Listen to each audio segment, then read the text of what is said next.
વાવના ધારાસભ્ય બેન શ્રી જ્ઞાનીબેન, શિરોમણીશ્રીઓ, ડાયસ પર બિરાજમાન તમામ પાર્ટીના સૌ આગેવાનશ્રીઓ, અહીં પધારેલા તમામ સૌ વડીલો, યુવાન દોસ્તો, વાલી માતા બહેનો, 7મી તારીખે લોકસભાની ચૂંટણી થવાની છે. એ ચૂંટણીમાં જ્ઞાનીબેનને જો તમારે જીતાડવા હોય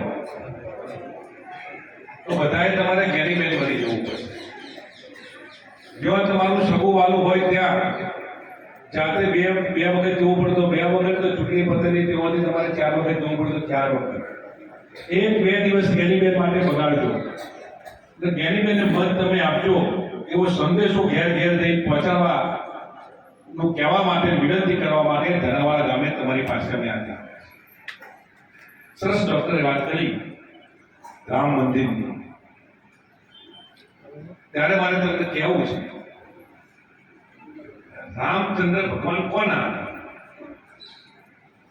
કોના હતા રામચંદ્ર ભગવાન? રામચંદ્ર ભગવાન આપણા હતા, કોઈ 1-2 વ્યક્તિના નહોતા. તમને થોડી અયોધ્યાની વાત કરવી છે. જે તે વખત બાદશાહ હોય